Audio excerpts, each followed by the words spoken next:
Mungatanga nekutudza zita renyu uye nenzvimbo yamunogara. Ndinoitwa Ziggy kuda kwashe vadzima ndinogara Mbare. Handiti. Mukoma kuda kwashe. Tanzwa muchitaura tisati tatanga kurekota kuti makambenge muchishandisa madrugs. Mungataurira kuti nyaya yekushandisa madrugs yakatanga sei? Nyaya yekushandisa madrugs yakatanga mushure mekunge ndabva kuchikoro ndisisina basa rekuita. Saka nekuungana neshamwari takapedzera takutotora zvinokura izvozvo. Ndezvipi zvamaitora? Brongli, mbanje nemusombodiya portable ethanol iri 98%.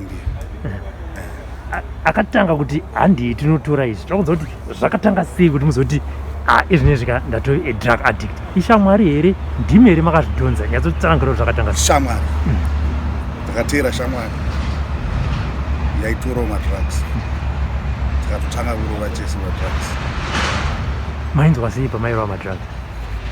Ndada kutofila kuti aiwa izvezvi ndiritori bho kana kuzofunga zvakanyanyisa zvezvi zvekuti ndine mamwe maproblems andinawo back zvanga zvakutodzikira, but addiction yangu yanga yakuramba manje ichitowedzera. Vabereki vaiti chii pamaitora madrugs? Pekutanga ndaitohwanda ndakahwanda vanga vasingatozviona, vaitozondiona otherwise time yekuenda kumbanda kuti unorara zvako. Tingati makatanga kutora mine makore mangani? Izvi makatora makore mangani muchitora madrugs? Ndakatanga kurova ndine 23 years. Ndabva ndakashandisa for about 9 years. Saka mazokwanisa kukunda here kusiya madrugs? Ndakakwanisa kukunda kusiya, asi chamba chiri murova mbijana pano neapa. Chamba ndochii? Chamba ndombanje. Okay. Saka masira makaita kuti rehab yenyu zvakafamba sei? Ndiani akakutorai ende rehab yacho yakatanga sei? Hama dzangu dzanga dzatoona kuti uyu mwana wedu raatorombe nekurwara kwanga ndakuita, kuzvimba makumbo nekuzvimba fesi. Vanga vakutoona kuti kana zvekuti anzi ane rasta izvizvi hazvana zvakutonge zvimwewo zvinhu zviri kuitika. Vakakuendesa kupi? Vakandiendesa kuSouth Africa. Iko kana muri murehab munopiwa zvidzidzo zvakaita sei, kuti process yamunofambiswa nayo yakamira sei? Tinenge tichifundiswa nekuipa kwezvinokora kuti zvinopedzisira zvakusvitsai pastage yakadai. For example, izvozvo zvanga ndisvitsa pastage yekutoti miri wangu ndandakurwara. Saka zvanga zvatoti inini ndanga ndatozvipira kuti I must leave kutora zvinokora izvi. Imi mune mhuri here uye yaizvitora sei? Mhuri ndakazotanga kuita, that is 2004. Ndaane gore ndakutorova madrugs. Mudzimai aiti? Mudzimai vakadzi vakashinga. Tinoda kutenda Mwari, vakadzi vakashinga. Kuramba uchigara nemunhu anenge akaita sei wekuti anozongosvika kumba akabatwa wosongoti orara, aikutongomuka achingonamata Mwari kuti Ishe ndikomborirei. Nguva dzamaitora madrugs madhakwa, zvimwe zvamaita ndezvipi? Tozoti zvinosanganisira kufara, zvinosanganisira zvinhu zvakasiyana siyana. Mumba especially kutangira mumba naadzimai, hapana kutaurirana conversation yachaita yekuti inopera zvakanaka, nekuti inini ndinenge ndakadhakwa. Taitoitisana, hatupesa takutoitisana naro, kupedzisira makuda kutorovana mumba. Kuiko kumabasa, maenda kubasa, vaizvitora sei kubasa ikoko? Kabasa kandaitoita kanga kari muMbare, kanga kari kuti sometimes unoenda kunojega, because kana wane mhuri isi unotoenda kunojega wotoonawo kana kadhora kako ungosiya wamukandira wakadhora ikaka. Saka izvinezvi masiya, ndezvipi zvidzidzo zvamungati makawana mukutora madrugs? Kuti nditi ndakaona chidzidzo chakanaka pakutora madrugs, handidi kunyepa. Hapana chidzidzo chakanaka chandakaona. Madrug andinotoona akanaka anadhiro ukaritora rokurapa musoro, kuchiritoro zvine kodzero zvakarongeka, ndo madrug andingatoti akanaka. Kwete kutora mabrongli anopedzisira kuita addiction. Unopedzisira nhasi wanga uchirova 1.5, takatanga uchirova kabhala kunzi kabhala quarter of that bottle upedzera mangwana wakutoda guru bottle wakutorova 2 azvichaenderana nemari yako you end up wakuba futi. Saka mune maprograms here amuri kuita izvi nezvekudzidziso vechidiki tiri kuziva kuti Zimbabwe pari zvino nyaya dzedrug abuse dzanyanya. Ya maprogram tinava tiri kumhanya naivo mukoma Wilson Box tichidzidziso mhuri yeMbare kuti aiwa madrugs akaita so tine maprogram atinomboita ekuti tinotomboita competition yebhora ichitwa kana traditional dance tichitandara nevechidiki. Muchitaura navo vechidiki pamwe muchitandara vanoti zvikonzero zvinogona kusiyana siyana zvari kuita kuti vatore madrugs ndezvipi? Ya zvinosiyana sure vazhinji vacho vamwe vanenge vachitoda kutedzera kuti umwe wangu ari kudai kozoti umwe kutoti anotopedzera akutoita kunge street kids ari kungotora madrugs. Kune vamwe vamenoonavo kana vamaitora navo zvinodhaka vachiri kweri vamwe vakapinduka kana kuti kune vamwe vachiri kurovedzera izvi muri kuvaona sei raramo yavo? Vazhinji vacho imbavha vamwe vanoda kutoenda kunotora madrugs vanenge vachida kutoenda kunoita chiki yekuti akwanise kupinda kuisa ruoko rwake muumwe menyu. Madrugs akaita sembanje anogona kupa chiki dzakadaro zvekutoti unotoenda mutauni unototanga kusecha. Maita basa rekujeka saka maitokwanisa kana kutakura zvinorema muchishandisa madrugs wayo? Taitokuisa muchingoro changu kutanga kupusha chingoro changu ndichajawo 50 cents dhora saka munongoziva Mbare musika. Saka pangava neurwere hwakasara huri permanent hwakakonzerwa nemadrugs mati huchiri mamurini zvisinei nekuti makasiya? Ya ndikuita problem yekukwenya apa saida kugara ndichimbopa ndairwa brongli ndaitoti after kana ndaisa mugano after kana 10 minutes kutotanga kutongotanga kukwenya but apa pakada kuti patange kuvava panovava ndakatomboenda kuchipatara ndakati I'm a drug user but nesi vakatoti kuti chiwe vakatodenza umwe nesenior nesi ndofunga zvikanzoya munzwe zvokutaura ari kuti is a drug user. Ndaida kuedza kuvaudza kuti ibrongli iye ndairova ndotanga kukwenya saka apa pakasara pachingodaro kurati muzvipatara vamwe vasati vakuzvinzwisisa kana kuti muchine stigma here? Ichokwadi muchipatara vasati vakunyatsozinzwisisa kuti kune madrug users. Kamakazowaniswa rubatsiro here? Kuvava kwakuna kupera. Tingati nzvimbo yakuvava maizvibaya majekiseni? Hakwete kuzvibaya majekiseni. Ndofunga ndai pakukwenya kwekwe ukarambochikwenya pa one place ameno zvinoitika. Saka kurudziro yamungasiyire vechidiki vari kutora madrugs nerwendo rwamakafamba inini ndeyekuti chii? Kurudziro yandinoda kusiyira vechidiki ndeyekuti kana vachinge vari muzvikoro mavari ndavaregedze kubatana nezvinokora ndavatoita stay away from that because vakanga vaaddict zvinonetsa chido chaMwari kuti ndizokwanisa kuregedza. Ati ndimukomani watiri kutaura nawo? Ziggy kuda kwasha madzima. Maita basa. Nonzi Wilson Box, ndiri director ku Zimbabwe Civil Liberties and Drug Network. Tinoshanda nevakomana nevasikana vanotora zvinokora pachirungu tinoti illicit drugs. Ndinoziva kuti mubvunzo wandichabvunzwa ndewekuti sei makafunga kuda kushanda nevanhu ivavo. Ichokwadi kuti vakomana nevasikana vanoshandisa madrugs hapana munhu anofarira kuti associated nevanhu vakadaro. Pane ma-issues of stigma, ma-issues of discrimination. Saka isu takati chekutanga munhu anoshandisa madrugs munhu ndosaka takati isu toda kushanda nemunhu anoshandisa madrugs yaimwe nyaya asi patiri kuda munhu ndo basa ratinoita kuZimbabwe Civil Liberties and Drug Network. Takatarisa nyaya dzekutorwa kwemadrugs kwezvinodhaka izvi zvawanda sei munyika yeZimbabwe uye zvikonzero zvacho ndezvipi?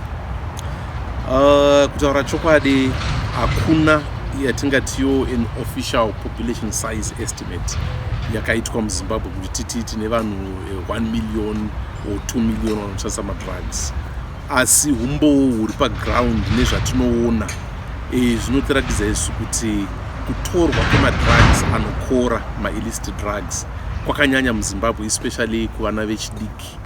And then takazotarisawo kune vanenge vachienda kunorapwa kuma-mental health institutions nenyaya dzekushandisa madrugs. 60% yema-admissions ese ari kuenda ikoko vanhu vanoshandisa madrugs.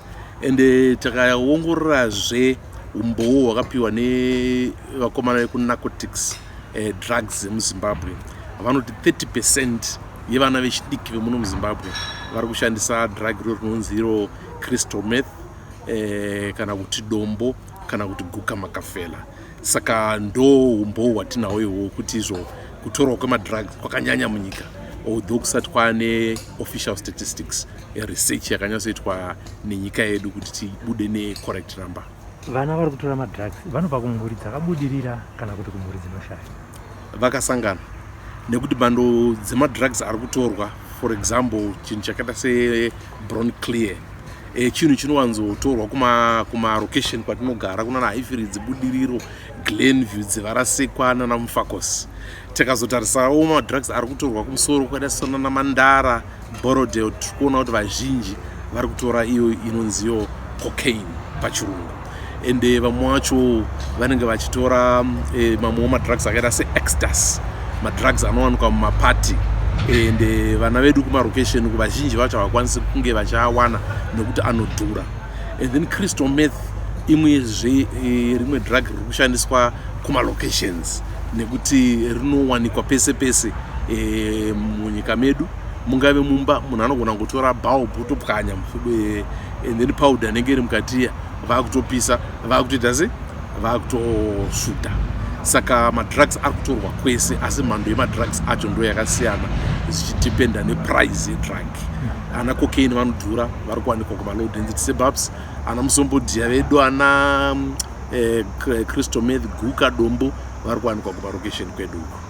Ngatiti vabereki vari kuona chirongwa chinechi vane mwana ane dambudziko remwana ari kutora zvinodhaka izvi, imi munovabatsira sei? Right, Zimbabwe Civil Liberties and Drug Network isusu tiri an advocacy organization. Kana titaura neadvocacy tiri kungotaura kuti tinomirira kuti mamwe maservices ange achiprovidwa nenyika kubatsira vana vari kushandisa madrugs. Saka kuZimbabwe Civil Liberties and Drug Network, besides advocacy, tine yatinotiyo psychosocial desk rine masocial workers. Saka chekutanga tinotumira masocial workers kunenge kuine vana vakadaro vonoongorora situation yavo, and then tozorefer. Kazhinji tiri kuwanzorefer isusu kuparenya group of hospitals, and then kune vanenge vaine mari tinowanzorefer kuma-private doctors vari kuita zverehab muZimbabwe, asi rega nevana kuyambira ipapo vanodhura zvisingaiti. And then ava vanenge vaenda kuma-public aid aya akaita sanaparenyatwa, ndine urombo nekuti ikoko hakuna kurapwa chaiko chaiko kuri kunyatsoitwa. Ndo zvimwe zvatiri kuti hurumende dai yanga yaisa in place ma-rehabilitation centers, vana vedu vanyatsorapwa chaizvo chaizvo. Uko vanongonopiwa kana kuti parasite, because pamwe anenge ati musoro wangu uri kutema, ungopiwa parasite inokuita senongonyaradza ipapo, asi drug riri mumwiri umu riri kuramba ririmo nekuti hatina utesva kana kuti unyanzvi hwekuti vana vedu varapwe. Vana vari kutora zvinodhaka vari kublema situation yekuti hakuna mabasa, asi tichitazawo zvakare drug rinotengwa. Ya ichokwadi kuti kushayikwa kwemabasa nezvimwewo zvikonzero zvakaita sema-family breakups zvimwe zviri kukonzeresa kuti izvo vana vedu vange vachitora madrugs. Hongu havasi kushanda, asi vakaita mudeme vari kukwanisa kutenga madrugs akaita sana muzombodhiya vosheya. Mumwe akati svutei anopa mumwe wake, zvichingodaro at the end of the day vana vedu vaenda se vanenge vapedzisira vakukwanisa kutenga madrugs iwayo. And kuZimbabwe Civil Liberties tinofonerwa chaizvo nevabereki vachitaura kuti mwana wangu akutora akuba. Vana vedu vari kutora zvinhu property mumba vachinotengesa kuti vaite se kuti vatenge madrugs akaita se-crystal meth. Rega uye zvekare ndikuzivisei kuti drug rakaita secrystal meth kana richinge rapinda mubrain rinotaurira munhu kuti nguva dzakati ndiri kuda zvakati, nguva dzakati ndiri kuda zvakati. Saka rinogona kuti rinoti koruvogorwo rinoti anoinda kutoda crystal meth pano apa mwana anenge asina mari, so the next thing chaanoita anonoba chinhu chirumba unotengesa. Ndo zviri kuitika kune vana vedu, saka vana varoda kurapwa. Right, madrugs aya I think nyika yedu munongoziva mamiriro yakaita, mabhodha ayo akabouka. Saka madrugs mazhinji mamwe ari kubva nekusouth Africa, mamwe achibva nekumozambique, mamwe anobva nekubotswana. Ndokumwe kuri kupinda nemadrugs munyika yedu yezimbabwe. Mamwe madrugs anobva as far as Afghanistan achinopinda nemunana Kenya odzika nekunana Mozambique, Zimbabwe. Mamwe anopinda nemusouth Africa, Zimbabwe achingomwayiwa muZimbabwe, vanhu otora mari dzavo vachidzokera kwavanenge vachienda. And anozosara acho muno muZimbabwe madrugs ndo madrugs ari kutengeswa mumaraini atinoona. And then mamwe acho akaita sana musombodhia, mamwe acho ari kugadzirwa muno muZimbabwe. Tine humbo kuti kune mamwe makambanies anogadzira zvinokora muno Zimbabwe, pane zvinhu zvavanorasa zviya izvi ndo zvimwe zvinenge zvibiwa nevashandi vavo vachiendesa macommunities edu, and then vana vedu vachitora vachimwa. Madrug lords aya vanhu vanozikanwa, pavanotengesera vanotozikanwa, kunotozikanwa kubhesi. Sei tichiona vasingasungwa? Asi hakuna mutemo uriko, asi nyaya yedrug trafficking kazhinji kacho inobreedha yatinotiyo corruption. And corruption inobreedwa kana tisina malaws akanyatsoti jekerere anoti nyaya dzemadrugs ngadzidhilwe nadzo ABCDE. Kana pasina mitemo yakadaro tiri kuwana isusu zveshuwa vanhu vasiri kusungwa, nekuti uori huri kubva wapinda ipapo. Anenge achitengesa wacho kumabhesi anongopa mapurisa edu mari, mapurisa oita se otarisa kwaanoda zvawo kutarisa. Saka nhau hombe ndeyekuti ngativandudzei mitemo yedu, especially Dangerous Drugs Act neCriminal Codification Act chapter 923 section 157, kuti izvo dambudziko rekushandisa madrugs rive a public health issue kwete a criminal issue. Nekuti tinenge taka kuti izvo munhu wese ari kushandisa madrugs kuchipatara handiti, asi zvinoti takati izvo munhu wese ari kushandisa madrugs kujeri hapana munhu ari kukwanisa kubatwa, nekuti ndo pari kubuda nyaya dzeuori, mapurisa achibhadharwa, dambudziko iroro richiramba richitenderera sevhiri. So let's reform our laws. Vabereki kazhinji ndo vanozopedzisira kuziva kuti mwana wavo ari kutora madrugs, and ipapo anenge atopa nemwe stage yekuti anenge atove addicted. Ndeapi masigns angaonekwe nemubereki kuti behavior yemwana wangu yachinja, ndofunga akutora zvinodhaka? Makare kana mwana aiti kana akanzi enda kwamachipisa unonditengera zvakati mumba, oti ehoya amai. Kana mwana ozonzi enda kwamachipisa unonditengera kuti aiwa amai handisi kuda ndakanoita, it's a sign yekuti izvo pane behavior change, pane zviri kuitika pamwana.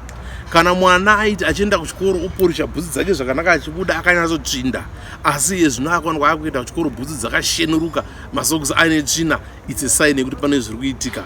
Kana mwana aidya ndiro imwe chete yesadza mumba, and then ozoti no amai ndakuda kuti sadza ramuri kundipaira harisi kukwana, mwana akorova 2-3 maplates esadza mumba, it means pane zvaakuitika. Kana mwana aitaurisa mumba nevamwe achifara, mwana angove withdrawn, is also an indicator yekuti pane zviri kuitika. Kana kuri kunzi mwana aisimbonyarara asi zvinhu zvaakutaurisa chaizvo, it's also an indicator yekuti mwana ari kushandisa madrugs. Saka vabereki ngationgororei unhu hwevana vedu, tichipindawo marooms avo tichiona kuti izvo dzimba dzavo dzakamhonyatsomira sei, nekuti vamwe vari kunyatsorova madrugs vari mumarooms avo. Imi baba namai muri mudhandanda hamusi kuziva zviri kuitika kuwest wing kana kuleft wing. Koidzo nyaya dzeumondi dzatinoona dziri kuwanda idzi, tingati inyaya dzemadrugs. Pozodzwa kuti munhu acheka munhu musinge recent case kunzi pane munhu akatodambura mwana rurimi akauraya mudzimai wake nedemo, mushure makunge vatomboenda kumusika zvakanaka kunorongedza madomasi avo. Zvinoitika izvozvo nekuti makaona drug rakaita secrystal meth rinopa munhu a lot of energy, simba rakawandisa. Munhu anogona kusarara for 2-3 days, kana kuti munhu anogona kutadza kudya chikafu for 2-3 days asingatombokomblena kuti ndine dambudziko. Saka zvimwe zviri kukonzerwa futi nema-illicit drugs. Besides kumita ma-murder cases, kune ma-issues of crime like for example ma-armed robbers anyanya muno muZimbabwe. Zvimwe zvinhu zviri kukonzerwa zvekare nema-drugs. mashoko yenyu ekupedzisira kuvanhu vakatarisa chirongwa chinechi chichitaura nyaya nedambudziko remadrugs. Mashoko ekupedzisira ndoda kutarisa zvinhu zviviri. Chekutanga tiri kuti mutemo ngauongororwe uite kuti vanhu vanoshandisa madrugs vave nemukana wekuenda kunorapwa kuzvipatara. Pari zvino mutemo uyu unoita kuti munhu anoshandisa madrugs asabude pachena kuti ini ndiri kushandisa madrugs. Chechipiri, kuvabereki ngatiedzei kuchengetedza vana vedu nekuti kunze kwashata uko kune madrugs akasiyana siyana. Musaregedze vana vachipinda nguva dzavanoda mudzimba. Right? Itai kuti vana vangu vachipinda mudzimba nenguva yakafanira. Itai kuti vana vedu vachiendawo kumachechi. Itai kuti vana vedu vakurudzirwe kuita masports. Right? Zvinoita kuti vana vaite sepfungwa dzavo dzive focused pane zvinhu zvinovaka upenyu pane kuti vana vedu vafambe nevanhu vasina kururama. Ndo mashoko angu ekupedzisira. Panhau dzetsaona mumigwagwa tingati madrugs ane contribution. Hongu, madrugs ane contribution nekuti panoita ipo lack of judgment kana panoita poor judgment, especially pa distancing, uchida kuovertake, uchida kuspeeda and the like. Zvinokonzereswa zvekare ne lot of intoxication. Sevanhu vari kupinda mufestive season ino tinokurudzira zvekare kuti vachairi vedu vemabhazi, mota diki nemagonyeti dai manga marespekta upenyu hwenyu nehwevamwe vakangowandawo munyika medu kuti musaite tsaona dzakawanda. Kwiro doro rinomwiwa neveruzhinji. Aiwa, rinomwiwa neruzhinji rakamwiwawo zvine mwero harikanganise zvakawanda. Asi kana richinge rakuzomwiwa zvairi kundarionerei, tinoona kuti zvarinogona kukanganisa zvakawanda. Asi pari zvino hapo ndinoziva kuti maZimbabweans vanhu vari responsible and vachatorawo their drinks responsibly. Happy kunzwa kuna vamadzima vachitaura neupenyu hwavakamboita kwemakore 10 vachimwa nekudini, ende vari kuda kubatsira avo vari kutambura nenhamo idzodzo. Imimi sevatori venhau ndichifunga pamapa chibvunzwa mubvunzo kuti senyika tiri kuitei, what are we doing about this drug scourge? I'm sure we opened, I think he was there when we opened a roadmap book on how to deal with these things. So as government, we are aware of this problem. What we are doing as government was, we cannot just start overnight to do certain things. So we have been planning on identifying the extent of the problem. Now we know it's quite a massive problem. We have, as government, plans or are already doing things. One, we have said each central hospital must reserve a certain area for these specialized cases. These problems with drugs are not only for those who are addicted or anything. It also happens people who try to kill themselves using drugs. They come every day using different types of drugs and medicines and all that. So we have already seen these cases, and those who have collapsed or getting too sick on these drugs, we were seeing them or we continue to see them. But as a problem, we really need to organize in each central hospital a place where we can accommodate them. Each province has an instruction also to have such areas, either called halfway homes for acute rehabilitation, medium-term rehabilitation, and long-term rehabilitation. This must also spread to our districts, and it's being done at that level. So as a country, it's not that we are not aware, we are already doing something. I think we said that about 2-3 months ago, to say we are already doing this. Construction in other areas where they do not have space, will be started or has started, and we are moving towards making sure we contain this big problem that is befallen us. It's a relatively new problem which we thought was for developed countries only. So we need to say it's a problem that's there, which has come to stay with us, and as government, we are taking it seriously. We know it's there. It's affecting our future, the young ones.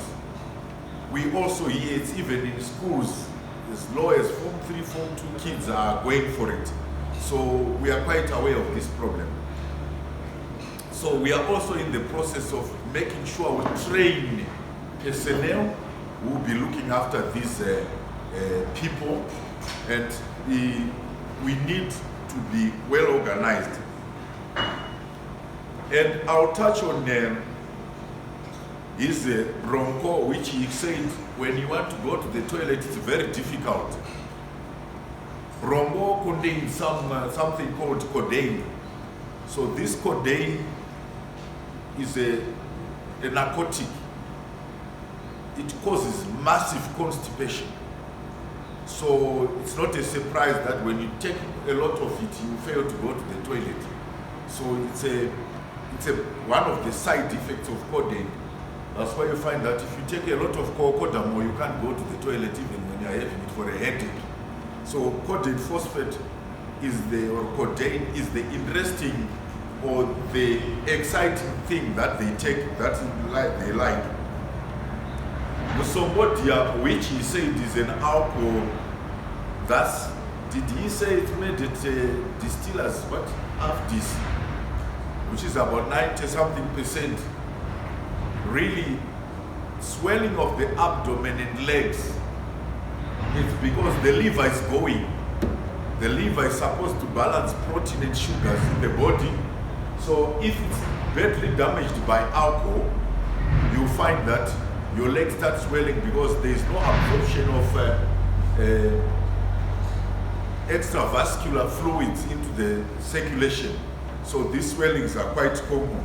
And this is towards the end of life for such people. If there is no stoppage, they will definitely die. And I'm just going like I wrote his notes. He was talking about kuti vana vanoda mabasa. Ichokwadi mabasa anodiwa. But as you remember, the type of syllabuses that we had, angare kutitsa kuna usunga kayo matai nekutaura chiro. Handiti. And not only mistake the more English you speak, you know that you are more intelligent. I don't know whether that's correct. But the most important thing is that we need to be practical. As a nation, as government, we are going towards that so that we can have people employed. But we also want the young ones and yourselves to really create jobs for yourselves and be self-employed and employ others as we go along. Because mabasa definitely anodiwa, we need to keep occupying the kids at any level.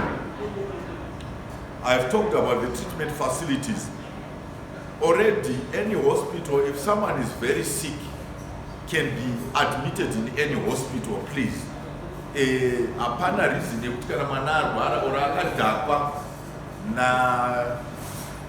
ndanzwa kama kune nzvimbo yandakaenda pane kainzi kamwa ndo Sombodia iwewe ndo kamwa kacho vana vanouya vakadhakwa nezvimbuka zvacho izvozvo, and kana vakanyanya kudhakwa, at time we admit them and try our best to make sure that we bring them out of danger. So hakuna mwana anogona kunzi nekuti akadhakwa neMusombodia ngaacharapwi. We want to be broad-based and say, how do we tackle this? Is it a Zimbabwean problem only? Are South Africans having the same problem? Yes. South Africans might have started even earlier than us, did it? So it's a multinational problem, which I'm sure you have seen these things happening in countries, big countries like the United States of America, and it. So all those places like Colombia, all those problems. So I'm quite in agreement with you that we definitely need to deal with those suppliers of the chain. But this chain must not just end at the main and about why now must go straight to the source. And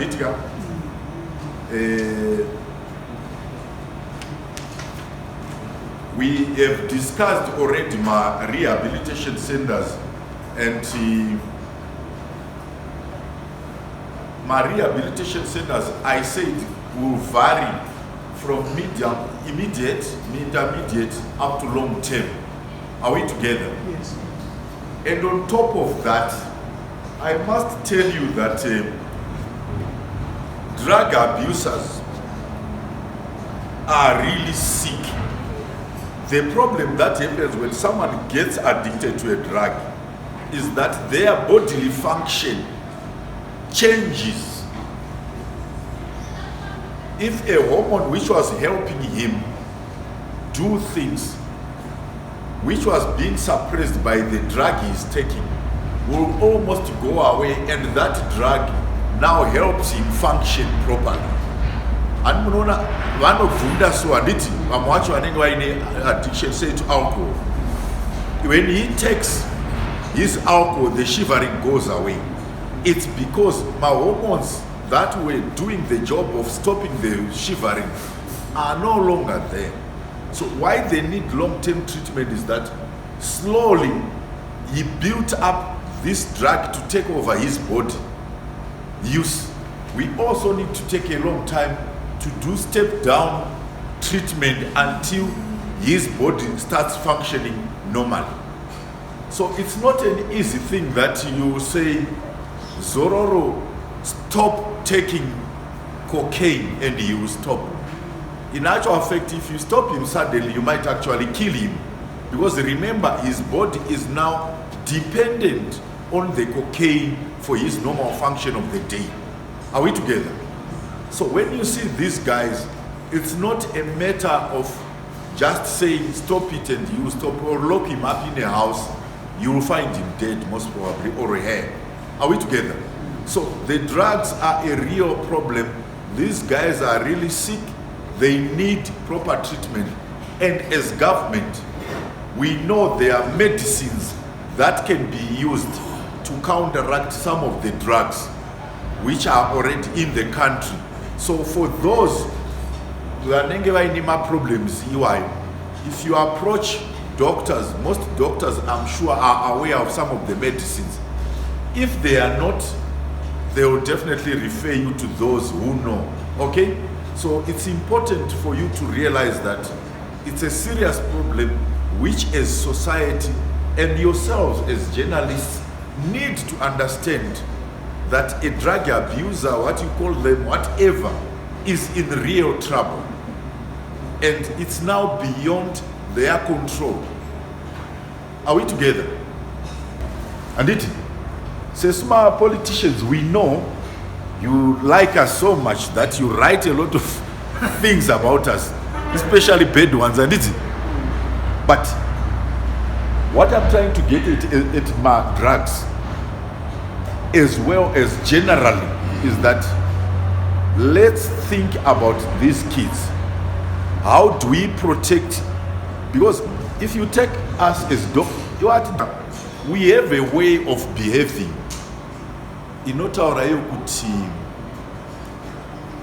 I didn't introduce a young man here, Dr. Chiripanyanga.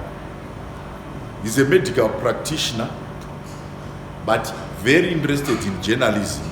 Ethics really should guide you when we are writing about drug addicts or drug whatever. And medicine is so bad to the extent that when I teach my students, even if my wife brings a boyfriend for treatment by me, I'll treat the boyfriend quietly and let it go. Do ethics here, because how we are patient. Do you understand? It's important.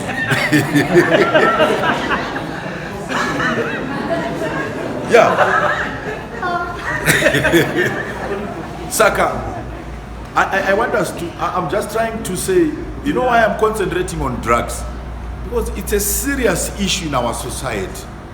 And I want us to say, when you have written and finished your story, 6 years down the line, mwana wangu anga aine 10 years, ane 16, is now very emotional. Nekuti paangosvika ngachinzi ndiye mwana wa drug addict uyu. Handiti, do you understand what I'm saying? I was talking to Dr. Kajau, tichiti 16-year-olds very emotional nenyaya dzetu hormones. That person aneta emotional and osangana newe onzwa kuti ndo baba tapsa vakanyora story yei. Munhu iye anofunge chii? Handiti, you have read stories dzine dzichiita back centuries nenyaya, handiti? So it's very important about that. I wanted to concentrate on this because as a nation, it's a problem that is there which we need to help each other to tackle.